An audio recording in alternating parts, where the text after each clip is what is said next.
Nomaji Numi, Englishing Ani, Pungamari, Nominasina, Central Bank Demand Committee, Maitaibo, India Constitution Article 342 Clause 1 Makada, Central Bank Minister Sanvidan about Englishing Ani Tara, Nitoi Dagi, Matamugi, Housing and Library, Chief Petrol One, Birapa, Monitona, Lucy Vidona, Vacation, Tokyo,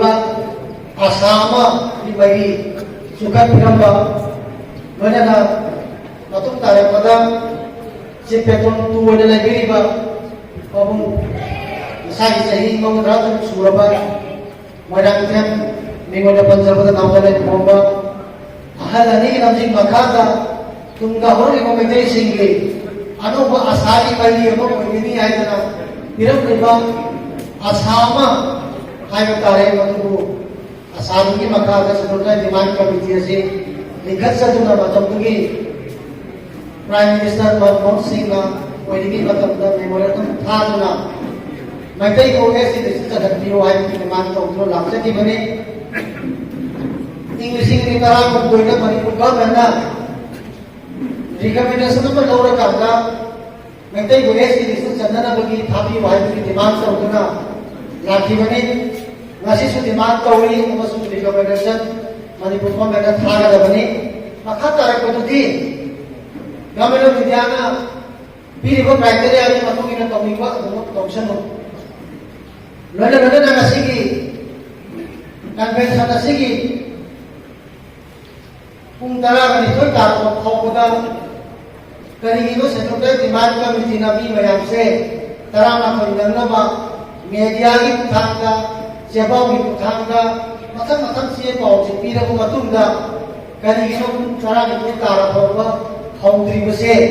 central demand committee से मिते की पुं तत्व तापुरा ma'am को तमा खरबो वहां नबनी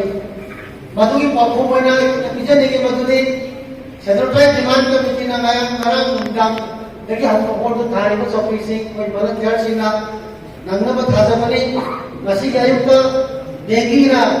मियाँ से कहीं को बोल मदद से चीज़ पर तारे आए ना होगी तो पापा मसे स्टेराइज होगी तो मैं नसी के आयुक्त तो जगह बनी लोने ना इखान खामों ना टेलीफोन कॉलमा अमदी कोई सेक्रेटरी की बनी होगा लोग यार तो बालों का खाए अगवाएगा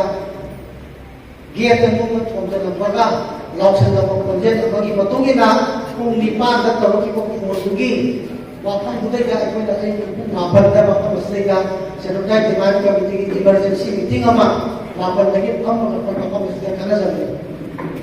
Pun ngabar lagi kerana sahaja tu kita betul juga meeting है, लोग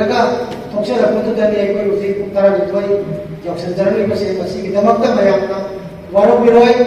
apa Bapa asumma thaba ma ko bai ka se ayetwa akhan ba ke ko ayam ma thing na bai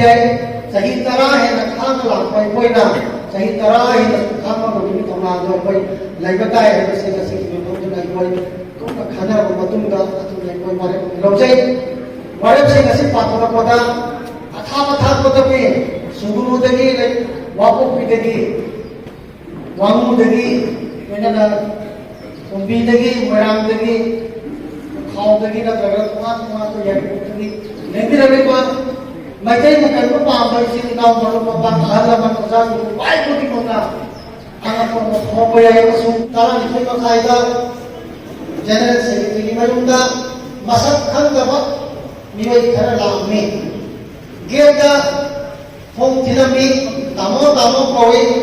नूंगी भी थोड़ा तब दगी गिर तक तो फोन जला में मतुंगा Secretary ki mayama maung lai mayama lai hidabagi ayang imatan hamsit surat lai hidabagi mung tuna tabayawi lami basi tuna dia tu dalam ka tira mana dawa basi ngado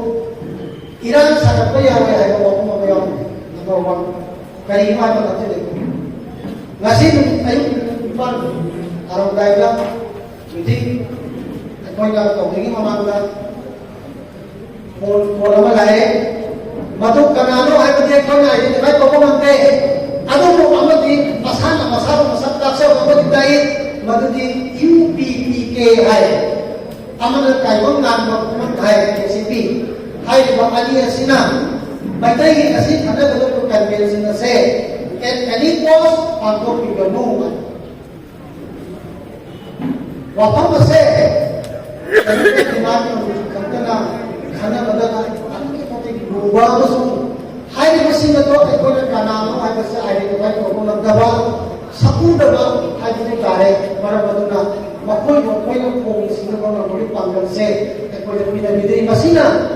Kerana jemaat kami di sini memang ini mungkin bersih bersih yang mapan kaba, kerana thonga lagi kaba, minta itu kaning kaba, hai bapak pun tak latih pun kambira kaba.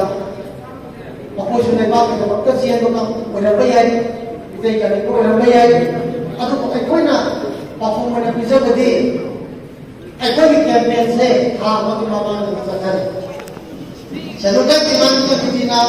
Oktober kita terus kita makai kaba lagi, kita makai kaba lagi. Ibu yang semua melaksanakan kan, mungkin mereka sini public convention nama, takut segini ada se elektronik media ini kita, print media ini kita, sosial media ini kita, benar-benar na yang kita objek sesuatu kita, unin nilai kita higher kerja berapa public kan, informasi jauh ini kerja.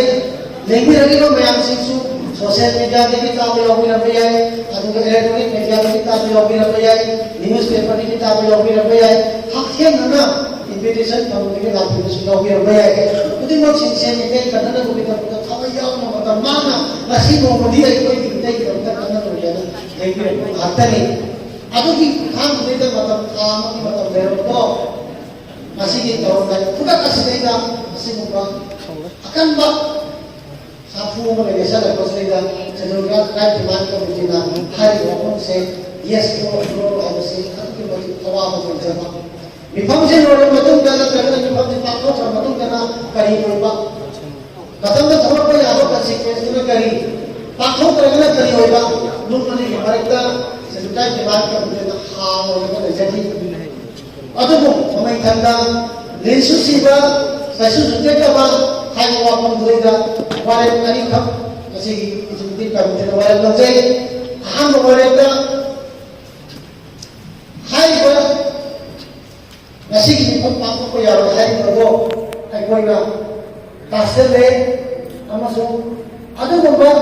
kamu sih betul kan sih nomor kamu di panggil belajar deh baru masih di pangse mata kata mata di panggilan di panggilan dan so tahu seri yang sebenarnya aku seri Ani sebenarnya informasi yang kau masuk, informasi kita minta, amati kita ini sesuatu informasi kita minta, hamna apa? Yang punya minima, ini kaisa, ini paksa, biang mereka kuti bangna, kisah yang ham itu thongna ko, suhan habirana, macam sumpah koi informasi sampai obati, sambil macam jauh kita begini, hai waktu sebab tu kau mana sesuatu informasi